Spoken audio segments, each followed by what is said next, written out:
Hi guys, welcome back to my YouTube channel. It feels good to say that. So, with me I have two amazing friends of mine.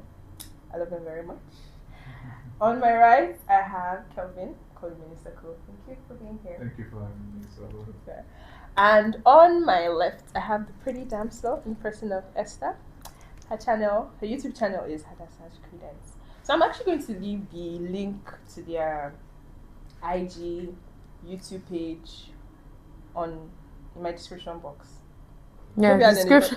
Oh, I'm yeah, getting the hang of it. Okay, so today we're gonna do a video on the waiting period. You know, when we say the waiting period, we talk about the waiting period in the sense of, let me balance like this, so that I'll be looking at you guys in the sense. So when we talk about the waiting period, we talk about it in terms of maybe a spouse, or children, or maybe like those are majorly the things people talk about when they say the waiting period. But I want us to look at it from the lens of the in between of post-university life, pre getting a job life. Yes. So I have a couple of questions I'm going to ask you guys. Then we're going to just take it up from there. Okay. All right. So the first question is, give me a timeline. What was the timeline for you between when you finished school and your first job? Who wants to go first? Ladies first. Kelvin should go first. Ladies first. Okay, let me go first. The timeline. Okay, so I finished school 2020, lockdown, and then I got a job 2021 because of NYSC. But like proper, like a proper job, I would say 2023. Yeah. That's a long time. Yeah. If you want to gauge it based on what you said, like an actual job. 2020, that's a long time. That's like over 3 years. Yeah. Alright, Minister Cole. Wow.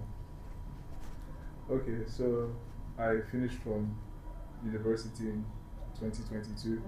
Then 2023 I served. Then post-service took about 10 months.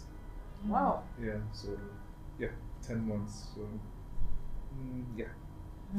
I mean, you guys are my friends, so I know, like, okay, I was there in the process, but like hearing people say it now, it's shocking you. Because you know you're just going through it, but you don't, when you now call the time, like, hey, It's a long time. Alright, so 10 months. Wait, it took I would say a year actually. Oh wow. It's still long. That's I thought a we were long going to time. shorten it. Yeah, Not a it's long still- time. It's a long time actually. It's a long time. Okay, so guys, let me even say that the point of doing this video, is to encourage people, because usually when people graduate, or even before graduation, maybe like your final semester or your final year, people start asking me, what's next? What's next? I used to be like that when I was in like my earlier years of uni. Yeah. I would be asking people that are just about to graduate, what next? Because I'm just like that, inquisitive like that. But then I realized, people don't get it figured out. And it's okay. Yeah, It's okay to not have it all figured out. So people know, okay, once I'm done, if there's a job already waiting for me, once I serve. For those that don't understand our Nigerian context, there's something we call NYSC. So it's 1 year of service to your country, basically. So you do that, and then there's a job already waiting for you. But some people don't have that, and they have to like work their way, go for interviews, this one, and it's a process, and it can be long, it can be frustrating for a lot of people. You see people, and we know how the job market is. People say they've been searching for a job for 2 years, 3 years, 4 years, 5 years, 6, 7 years, and beyond. It's like, what's going on? So the point of this video is to encourage people that are in that in between, or are just about to enter, because I want to believe that at least even if it's 1 week or 1 month or 2 months, you shall be in that in between. It may be longer for some people, it may be shorter. But everyone is going to go through it. So how to navigate that season is very important, because we see a lot of frustrated graduates. True. Very frustrated, and it's not easy. So that's the point, to encourage you guys. And everybody has been there at some point or the other. So my next question: what was post-university life like before the first big break? Okay, you can go first, Miss. Alright, so for me, interestingly, firstly, I happen to be writing a book titled Halftime, and it's actually in this direction that we're speaking on today, talking about waiting seasons and how it could be like a halftime, like in football, like when it's halftime, you can't do anything, like you just have to wait until halftime is over. So basically, when I realized that I had to wait post my service, I had to wait for a job, I took it in a good light because I can remember I had like 3 gap years before getting into university, and I had to just reflect on those 3 years. At first, it was almost like a traumatic trigger. At first, like it was like a traumatic trigger when wait though. I'm not going to spend another 3 years before getting a job. Like it was like wait, but then I took consolation in the sense of every single thing I experienced in those 3 years. I experienced so much transformation. I've learned that okay, if you've been in a process before and you passed through it before, you can pass it again. So I just decided to do the same things I was doing previous time. I sat up on self-development, much more self-discovery. Okay, how many more skills can I learn? How can I become better as a person? Of course, continue in prayers and the word. Standard, like nothing should drop. Standard, nothing should drop because of the waiting period. So that's how I navigated it. Like I firstly had to remove fear, which is very important in that initial stage. Remove fear and then embrace hope. Embrace hope, like embrace hope that something's going to open up at the right time when I am ready. When I am ready. So I was much more focused on building myself, building capacity for the things that are ahead. And after that phase of building capacity, certain doors just opened up by themselves. Like, I like that. Thank you. Pretty damn so. Okay, so I think that it was also a period of building capacity. So if you had told me when I was in uni that I would go into content creation full time, I wouldn't have believed because I don't even think that I had interest in it. But for some reason, I think in camp I started doing like the whole media stuff, and I'm like, okay, I like this. And then opportunities started coming as I was waiting, because where I served, they had told us, oh, they had written our names down. Very soon they'll give us full-time employment. So it was the whole process of waiting, and then I started getting gigs on social media management, content creation, and I noticed that I was refining my skills. The skills were getting refined. Money was coming in as well. Referrals as well. You know, people are saying, you're good in this thing. Are you sure? You know, I took courses as well. There was a particular company I interned with, and then you had to do some courses with them. So it was actually a process of building. I found myself a lot. Like I discovered, okay, these are things that not only do I like to do, but God will also have me do them. I started volunteering in church, like as a worker. I did the whole, like 1 year Bible school in my church. So those were some of the things. Those were some of the things that I did. I found myself as a person. I evolved. Like permit me to say, you can't just stay static in those seasons. That's a mistake that people make. They're static and they're like, okay, I'm waiting for something to happen. I've learned that when there's no opportunity, as it were, you have to create opportunity. Because it will meet, sorry, I'm continuing. It will meet preparation. Meets preparation. And one of the things I've learned is that importunity creates opportunity. Like importunity creates opportunity. When you are